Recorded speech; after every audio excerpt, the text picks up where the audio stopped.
दान दान सतगुरु तेरा यशा सज्जनों, आज हम स्वामी जी महाराज की वाणी के सत्संग के वचन जो हजूर महाराज सामन सिंह जी ने फरमाया था उसमें से लेंगे। जग में घोर अंधेरा भारी, तन में तम का भंडारा। जो महात्मा अभ्यास करके मालिक की दरगाह में पहुंच गए, वे उस खुशी और उस प्रेम को महसूस करके हम सब पर रहम करते हैं। कहते हैं सारी दुनिया मन इंद्रियों के भोगों में दुखी हो रही है। संत चाहते हैं कि जिस तरह मालिक से मिलकर हम सुखी हैं, इसी तरह सारे सुखी हो जाएं। वे देखते हैं कि सारी दुनिया में घोर अंधेरा है, सिवाय इसके कि जिस नाम की लज्जत आ गई। न अमीर सुखी है, ना गरीब सुखी है। जिसके साथ मन है वह कब सुखी हो सकता है। अब स्वामी जी महाराज दुनिया का फोटो खींचते हुए कहते हैं कि तस्वीर के दो पहलू होते हैं, एक अगला, दूसरा पिछला। जब सामने की तरफ देखो तो बहुत सुंदर दिखाई देती है, बड़ी खूबसूरत मालूम होती है। जब पिछली तरफ देखो तो खाली कागज और गद्दा है। इसी तरह अगर दुनिया को खाते पीते ऐशो इशरत करते देखें तो बड़ी सुखी मालूम होती है।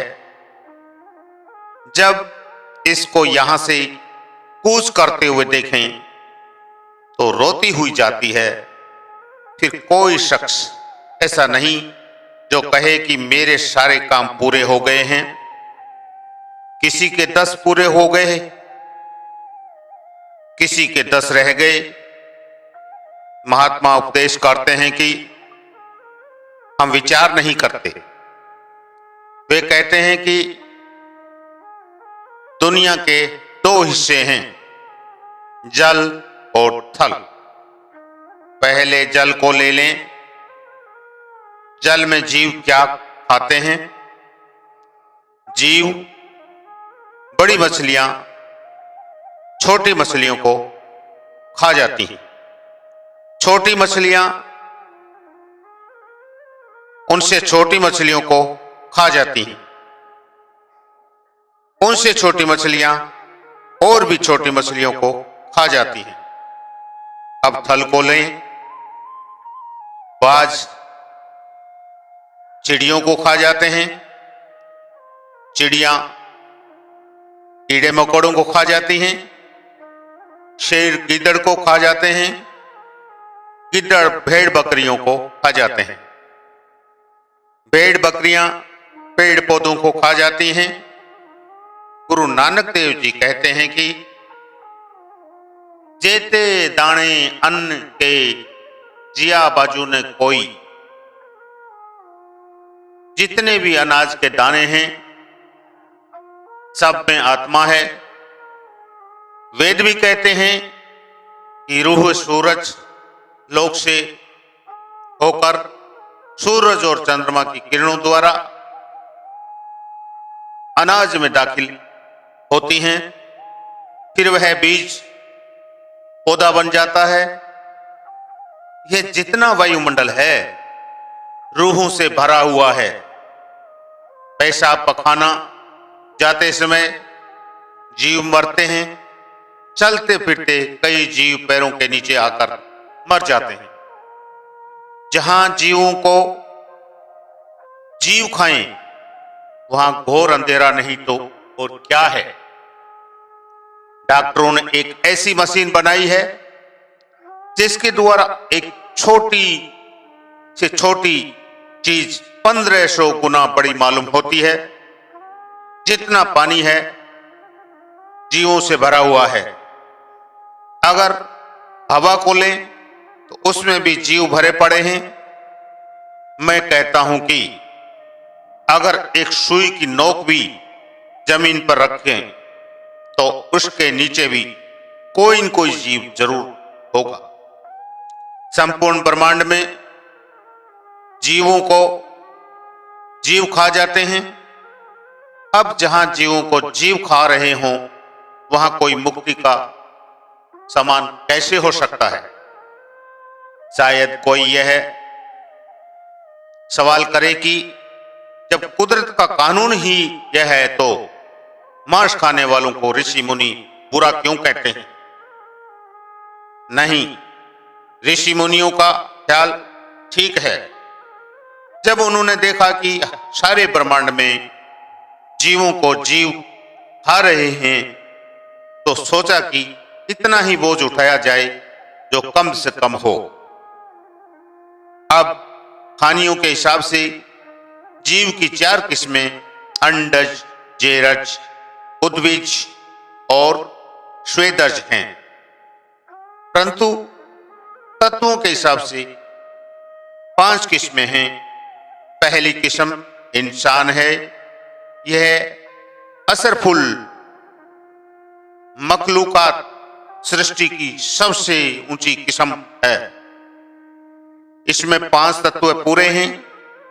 इससे नीचे दूसरी किस्म पशुओं की है, चौपायों की है। इनमें 4 तत्व पूरे हैं तथा 5वां नाम मात्र है। इनमें आकाश नहीं, विवेक नहीं, ज्ञान नहीं, बुद्धि नहीं। आदमी से नीचे की कोई किस्म है तो पशुओं की है। इससे नीचे की किस्म में 3 तत्व हैं। वह कौन सी हैं? पक्षी जो पंख से उड़ते हैं। जो चौथी किस्म है उसमें 2 तत्व हैं। वह कौन सी है? रेंगने वाले कीड़े मकोड़े, सांप, बिच्छू आदि। इनमें 2 तत्व हैं, हवा और आग। बाकी हैं मगर नाम मात्र। इसको पानी की जरूरत नहीं। मैं ऐसे जंगलों में रहा हूं जहां 20-20 मील तक पानी नहीं मिलता। वहां इन सब को देखा है। मैंने कभी नहीं देखा कि वे कहीं पानी पीने जाते हों। वे अपने लायक पानी सब्जियों में से निकाल लेते हैं। 5वीं किस्म वह है जिसमें 1 तत्व मुकम्मल पूर्ण है, बाकी 4 नाम मात्र। वह कौन सी हैं? साग, सब्जी, फल, फूल आदि। जो कीमत एक आदमी की है वह एक घोड़े की नहीं। जो एक घोड़े की है वह एक मुर्गी की नहीं।